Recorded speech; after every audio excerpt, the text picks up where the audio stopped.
At the age of 29, Kay Toombs was diagnosed with multiple sclerosis, an unpredictable disease of the central nervous system that caused paralysis and impacts every part of her life. Living in a wheelchair for many years has inspired Kay to reflect deeply on issues related to illness and disability, the care of the chronically ill, and the meaning of healing. Kay joins us to explore the meaning of illness and the beauty of vulnerability within an intentional Christian community. Welcome to the podcast, Kay. Thank you very much, Crystal. I'm very happy to be with you. Thank you. Well, I am so happy to be able to speak with you. And Kay, would you please take us back to the time in your life when your health began to change and you noticed your body beginning to respond differently than it had before? How did you make sense of your diagnosis, and what was the prognosis for the future? Well, at the time, I was 29 years old. I was working full-time in an administrative position at a university. I was thousands of miles away from my family in England, and sadly, at the time, I was in an unhappy marriage, and I was not a believer. So I didn't have much in the way of support when I began to have problems with my body, and it began with problems of vision in my left eye. And I basically lost the central vision in my left eye. So I went to an optician who sent me to an ophthalmologist, and he diagnosed optic neuritis. Now, while I was in the doctor's office, I happened to pick up a magazine, and it had a very sad story about a woman. On one side, there was a photograph of her standing, and on the other side, there was a photograph of her in a wheelchair looking helpless and hopeless. And it said that this woman had a disease called multiple sclerosis, which at the time I had never heard about. So 3 days later, I went to a neurologist who said, there's this disease called multiple sclerosis, and that's what I think you have. So recalling the story in the magazine, my first question was, will I end up in a wheelchair? And his reply was, I don't know. I'm afraid I can't give you any guarantees for the future, which I interpreted to mean that probably tomorrow I would wake up and not be able to move. I then, unfortunately, was shown a video about MS that was intended to get people to give money for research. And it was focused on a worst case scenario. And I was sure this was the blueprint for my life. So I add those details just to show how the diagnosis of an illness can be shaped by what you have been exposed to in terms of what the illness means in somebody's life beforehand. And one of the things I want to be sure to say is that this is almost 50 years ago. So in those days, multiple sclerosis was a very different diagnosis to the diagnosis it is now, because there were no disease-modifying drugs. And so it was a completely uncertain prognosis. All I knew was that the disease was incurable and progressive. So what happened? Well, MS is an extraordinarily variable disease. No two MS patients have the same symptoms. But since it is a disease of the central nervous system, it can affect almost everything. It can affect vision, sensation, movement, bowel and bladder function, almost everything. So in my own case, for 16 years, I would have an attack, and then I would have fairly long periods of remission. And the attacks were always different. The vision happily came all the way back, but then I experienced weakness in my legs, so it made it difficult to walk. At one time, I lost the feeling in one leg, and it felt like my leg was completely disassociated from my body. I experienced loss of balance, so I needed to hold on to furniture and walls as I walked around the house. I had bladder and bowel problems, and always I had fatigue.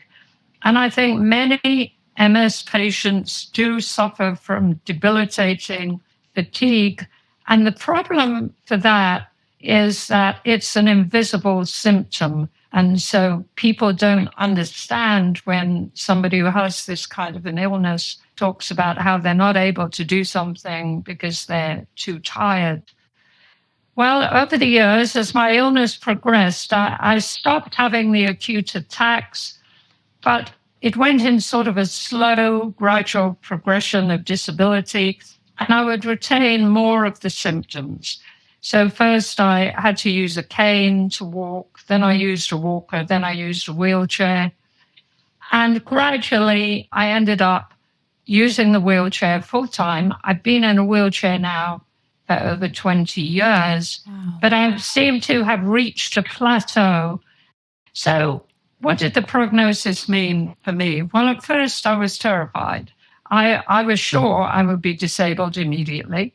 I interpreted everything as a sign. If I dropped a pencil, I thought, oh, I'm going to use the use of my arms. But finally, I realized that my experience was such that not much was happening.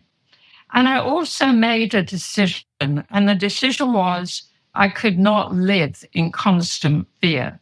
So I learned to shorten my vision. And I think this is very important for people who've been given a prognosis that is uncertain, because what we tend to do is project into the imagined future, which we always imagine is negative.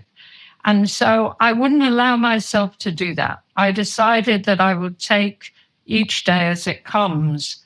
And I also learned to focus on real and not imagined difficulties. And I found and have found that there are always ways to accommodate changes in the body.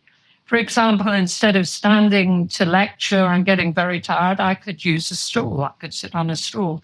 When I was going to school, instead of worrying about whether I would be able to complete a degree, I focused on getting through the one course I was taking. And learning to do that gave me a certain amount of control in what was essentially an uncontrollable situation. And one thing that really helped me was that I had read Viktor Frankl's book, Man's Search for Meaning. Frankl, for those of you who don't know him, was a Holocaust survivor. He lost all his family in the Holocaust. And what he said was that everything can be taken away at the last of human freedoms, the freedom to choose one's attitude in any given circumstance. And for me, I found that very freeing because it gave me control. No matter what the situation was, I always had a choice as to how to act in that circumstance. Yeah, that is so key. And, Kay, it sounds like you had a season of living with a lot of fear. You briefly mentioned being in an unhappy marriage and not being a believer. Maybe you could talk a little bit about the relational changes that happened in your life during that time, and even how you came to really know God and have a deep faith in Jesus Christ. Where did the transformation internally take place for you? The thing is that when I was overwhelmed with the chaos in my life, particularly at the time that my marriage failed, I had a strange thought. And the thought was, there must be some meaning to this. I started to pray, and God brought into my life a sweet Christian couple. They were actually the parents of a student who worked for me. And I started spending every weekend with them. And they took me to their church. They prayed for me. They prayed with me. And I began to feel the reality of God. I began to feel that I was not alone. And then, of course, God gave me his greatest gift, and that was to reunite me in a miraculous way with the man who became my husband, and to give us 32 wonderful years of marriage. And he was the one really who supported me in everything that I did. He supported me going to school. He supported me teaching. My husband and I lived in South Africa, and we were part of a church in South Africa. And at the time, apartheid was in force. And, the separation of the races, the government had this very strong policy. And the church that we belonged to if you preached the gospel that every person was in the image of God, you could be thrown into prison for saying something against the government. Wow. And I was very, very impressed by the fact that here were Christians who were standing up for what they believed, that they weren't part of the culture. And then I came back to Waco and I looked for a church like that. And at the time, I couldn't find one. And so I kind of gave up. And I decided education was the answer. If I could teach students to see the other person's perspective, they'd love one another. I was very naive. And then one day I heard about this place called Homestead Heritage, where they had a pottery shop. And I was introduced to this community of people who really lived what they believed and really stood apart from the culture. And so I kept coming back. And I saw how families were held together, how people loved one another. You know, there were no barriers between people. People came from all different backgrounds. They all got together and they all loved one another and they all helped one another. There had to be something transcendent holding this together. That people had to be committed to something other than their own personal desires, wishes, goals. And I realized that what these people were committed to was to the two greatest commandments. I need to love the Lord my God with all my heart, soul, mind, and strength, and to love my neighbor as myself. For the first time in my life, I realized that God was real and that he was calling me to be in relationship with him and in the context of these other people. Well, Kay, I just love that you are part of a Christian community where they really do live out living a sacrifice, that they would love God and love their neighbors as themselves. Let's fast forward to the years you were writing books such as The Meaning of Illness and How Then Should We Die, which is a response to physician-assisted suicide. And you're teaching college students at institutions like Baylor University. How has your experience shaped the work you're doing now? Well, about 10 years after I was diagnosed with MS, I studied for a graduate degree of philosophy. And because of my experience living with illness, I wanted to write something about the meaning of illness, but I didn't know what to write. And I read an article written by a physician called I Can't Hear You While I'm Listening. And what he was talking about was if you have the stethoscope in your ears and you're listening to the patient's heartbeat and they talk to you, you can't hear what they're saying. And he drew a comparison between that and if you focus on what the disease is doing to the body, you don't understand anything of the patient's actual experience of illness.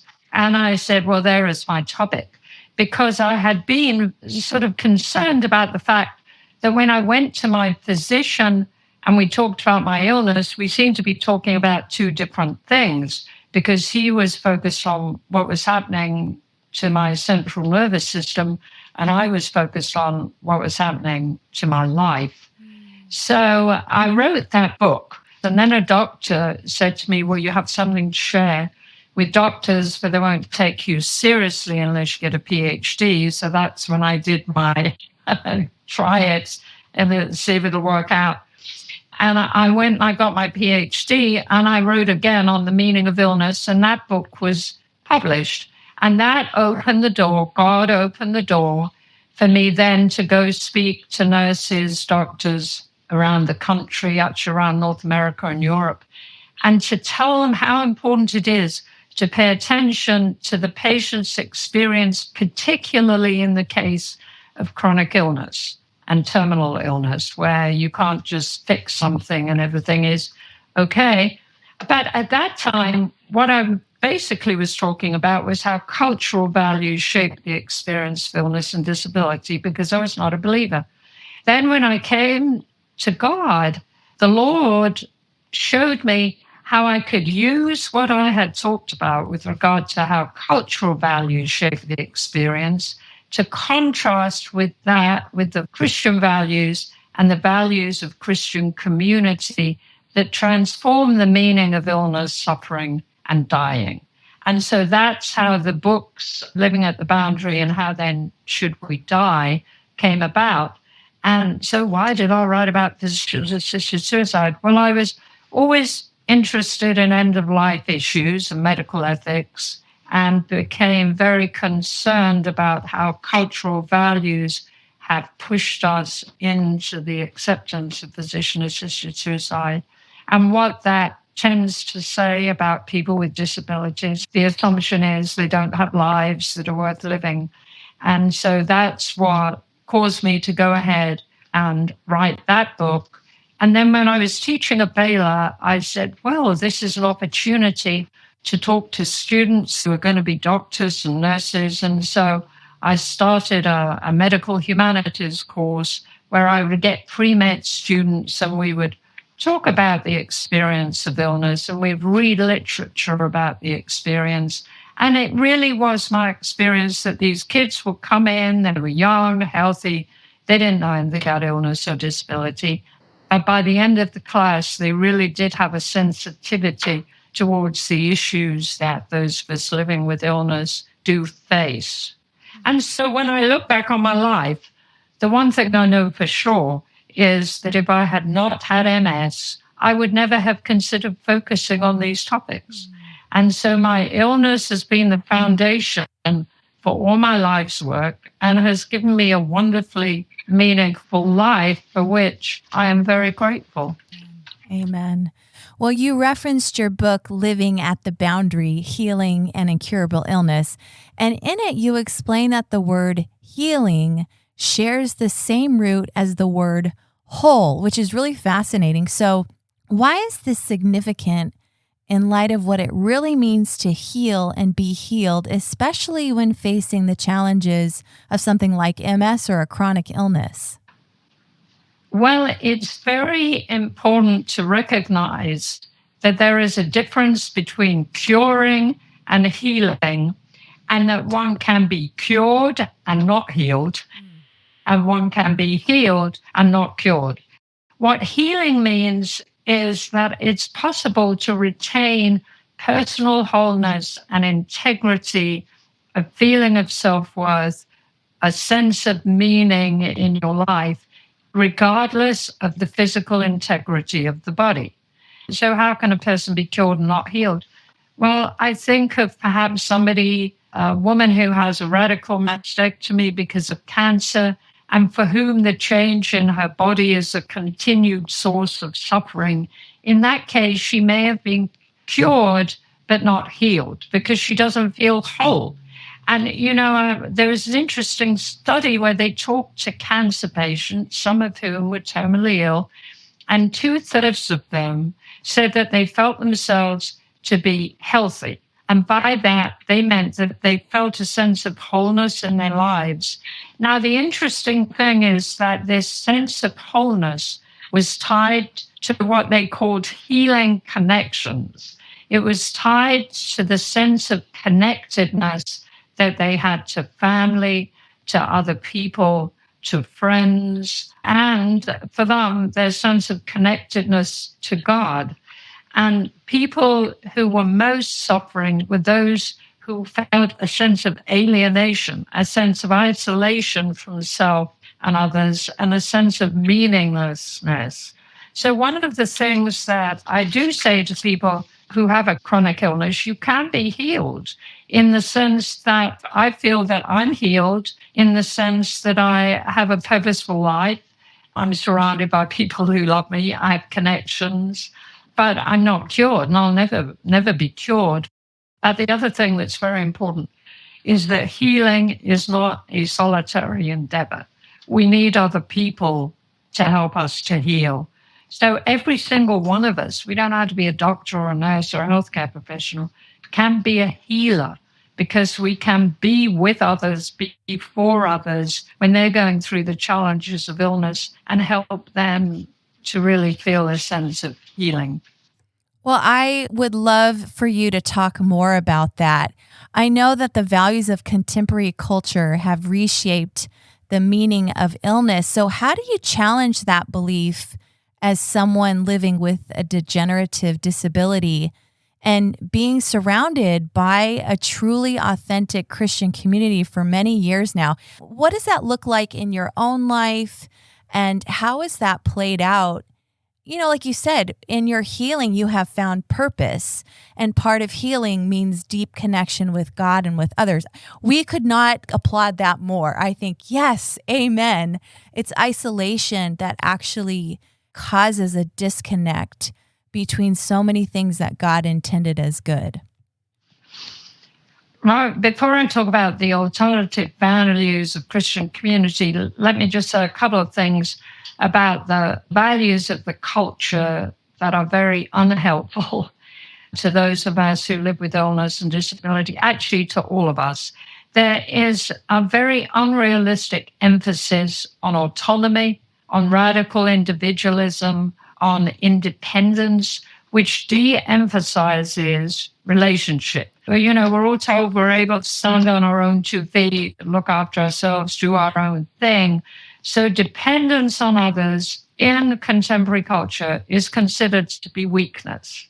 Consequently, elderly people with disabilities, people who have to ask for help, feel that they are a burden, and they may very well be told that they are a burden. And full-time caregiving is seen as a kind of negative form of self-sacrifice. I should be able to do my own thing. I don't know, I have to look after anybody else. And it's very difficult for people to admit vulnerability in a culture that's characterized by competition, jockeying for position, lack of trust, and also in view of the very negative attitudes that we have about disability.